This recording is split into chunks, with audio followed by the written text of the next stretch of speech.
Hello, and welcome to the How-To series on the expectation marking system. My name's Casey Best, and today I'm going to take you through how to enter grades for your students in the assignments that you've set up for them.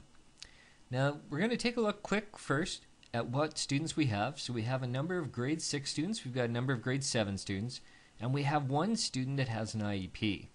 Now, the grade 6 students need to be marked with letter grades, and the grade 7 students need to be marked with percentages as per the Ontario curriculum.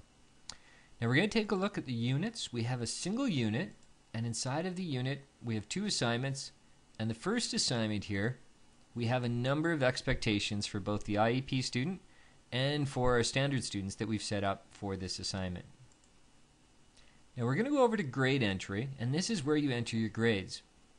To enter grades, you choose which unit and which assignment that you want to mark, and then you press enter grades, and that'll enter up the enter grades wizard here. Now very quickly you can see which of the expectations apply to which students. So for example, this math A1.2 and A1.5 apply to Rabin, but A16 does not.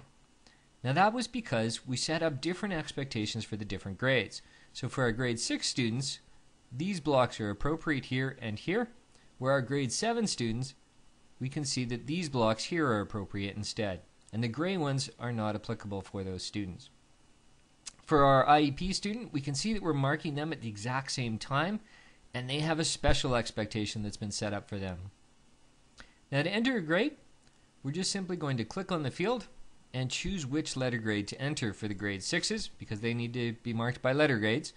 And for the grade 7s, you can see there's a percentage sign here to remind you that it has to be done by percentages. And you just click on it and enter the percentage levels. Now you go through and you can enter all the different grades. And you can do it by moving around with the cursor keys, so you can do it very quickly. And as you're going, you'll notice it's automatically calculating the mark. Now the mark right now is being calculated by the most common marking method. Now you can change this to something that's more applicable for your evaluations. So instead of finding the most common letter that the student got, you might want to do it by average. So you just choose average and you see all the grades are automatically readjusted. You also might want to take into account the weightings that you applied for the expectations. And you can do this for both most common or for your average. Now you can see here it's telling us how those different expectations were weighted inside of the assignment for each of those students. Now on top of adding in the grades and being able to choose the marking method, you can also modify the final grade. So for example, if I really don't think that this student deserves an A because C- in an A, it doesn't really balance out to an A, so I might want to actually adjust that down just a little bit and give them a B+. And then I might just say marks are too far apart to warrant an A. Adjusting to B+ to better represent evaluation. Now as we scroll over to the right here, we can also provide feedback to the student. So we could say, excellent speech, need to work on the write-up.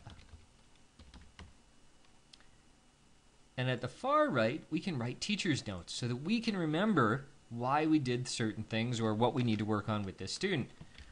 Need to show student how to properly write an essay. And that's a quick overview of how you enter the grades inside of an assignment.